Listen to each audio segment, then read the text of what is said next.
Hello पिला माने आम चैनल को स्वागत। आज तुम्हें देइथिबा एस1 रो साहित्यर उत्तर सेट आमे तुम पे नै आछछु। तुम्हें देइथिबा चारोटी सेट भितर आज आमे डी सेट आलोचना करबे। तुम्हें तार उत्तर को तुम सेट सहित मिलई नियो। प्रति सेट रो क्वेश्चन समान अछि किंतु नंबर को एपट सेपट कर दिया जाइछि। ताले देखिबा मो पाखर सेट डी अछि। सेट डी रो प्रश्न उत्तर आमे आलोचना करबा। एठी देखिबा पिला माने ओडिया देखिबा फर्स्ट लैंग्वेज ओडिया।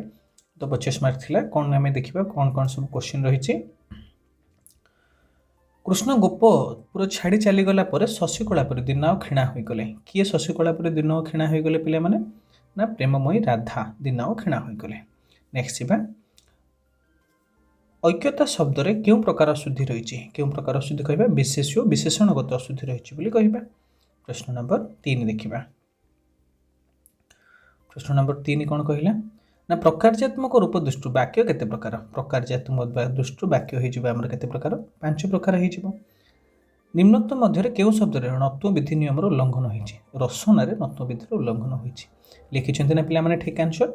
नेक्स्ट जिबा प्रश्न नंबर 5 दुई बा ततोधिक परस्पर सापेक्ष खंड वाक्यर समन्वय रे केउ प्रकार वाक्य होइथे। केउ प्रकार वाक्य ना जटिल वाक्य होइथे।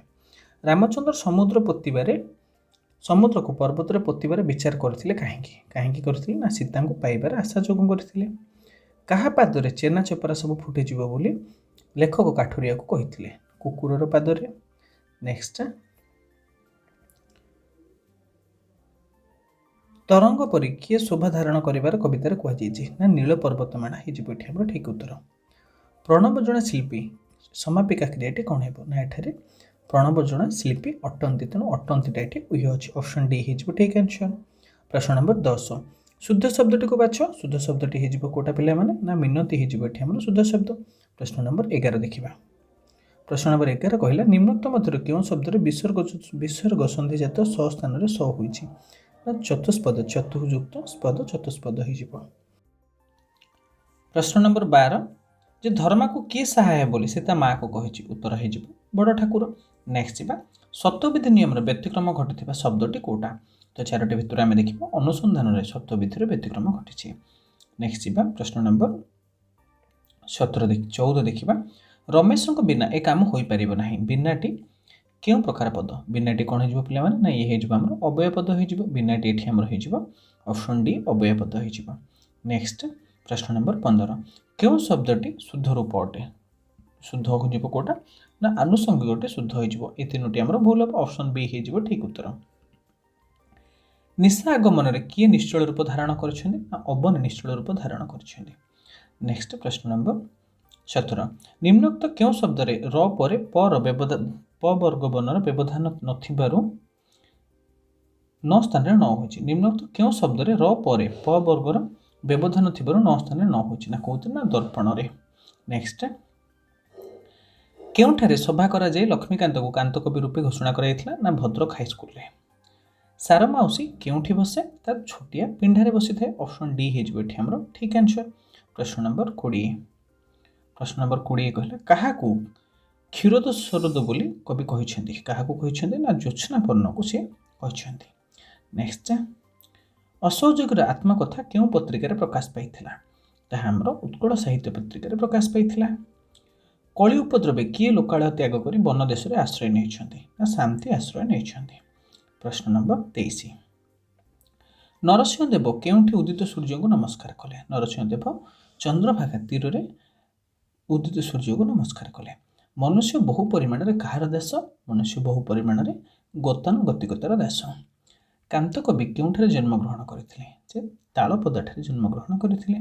प्रश्न नंबर 26 छामु सौंदर्यर पूजारी यह कहार उक्ति। यह कथा किए कहिथिले ना शिवेश आनंद कहिथिले। काठुरिया तार घर केउठी बोली कहिथिला। ता घर बेतनटी पाखरे बोली से कहिथिला। किशोर चंद्रानंद चंपूर व्यंगात्मक अनुकरण लक्ष्मीकांत केउको द्वारा रचित रचनार नाम कौन। ता हेउची चटक चंद्रहास चंपू। नेक्स्ट समस्त वाक्यर समापिका क्रियायुक्त अंशटी को कौन कह जाए ताकू कौन कहबा ना खंड वाक्य बोली कहबा। निम्न रे केउ शब्द रे संधिगत अशुद्धि रहिछि ना दुरावस्था रे संधिगत अशुद्धि रहिछि। बालकटी उडुछि एठारे केउटी केउ एहा केउ वाच्य क्यों वाक्य नुहे यह एक वाक्य नुहे कहीं योग्यतार अभाव थी कहीं बालकटी उड़ार योग्यता रखी ना ओडिशार राजधानी भुवनेश्वर यह क्यों प्रकार वाक्य यह आम विवृत्ति सूचक वाक्य बोली कहबा। प्रश्न नंबर 33 निम्नोक्त मध्य सरल वाक्यटी को चिन्ह सरल वाक्य हो कौन ना झड़ कमिबार पिला माने निज निज घर को फेरिले ये आम सरल वाक्य। काठरियार कुराहाड़ी ओजन लुहार तैयारी होइतिला केते ओजन होइतिला ना 2 किलो ओजन होइतिला। गोदाम लेखक कहीं काठ किଣିଥିଲେ कहीं क्यों काठ किଣିଥିଲେ लेखक ध काठ किଣିଥିଲେ। प्रश्न नंबर 36 उत्कल जननी शरीर क्या द्वारा धौत हो समुद्र द्वारा धौत हो कहुई कवितार लेखक क्या जन्म हो पे कौन लिखिं भूमिष्ठ होता पल्ली को कहते लिखिं ना वेरी गुड। वरुण को प्रसन्न करने रामचंद्र कौन कले ना उपवास रही कुश उपर शोते। नेक्स्ट प्रश्न नंबर 39 पान बेपार करुवा लोकटे अन्य ग्राम को गला यह संक्षेपण कले पानरा ग्रामांतर है यह क्यों प्रकार संक्षेपण तद्धितगत संक्षेपण यह कहवा। क्योंटी अशुद्ध अटे शारीरिक तो शारीरिक लिखिले पिला माने एमती लिखुचंती ना तो ये भूल अच्छी शारीरिकटी भूल अच्छी ऑप्शन ए हो।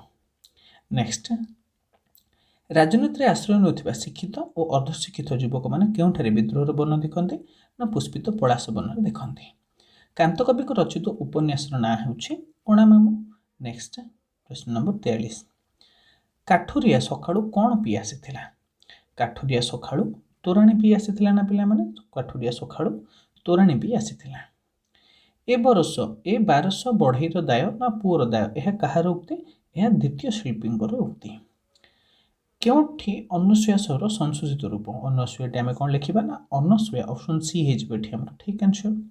प्रश्न नंबर 46 कवि उत्कल जननी को चारु भाषामय बोली कही कहार महत्व प्रतिपादन कर ओडिया भाषार महत्व को से प्रतिपादन कर। रावण मंदहास करथिला कहीं करथिला ना रामचंद्र को पराक्रमहीन भाविबारु। नेक्स्ट पठित कवितार क्या ज्योत्स्ना दुकूलवासिनी बोली कहुई ना दिगंगना मान को कहुई।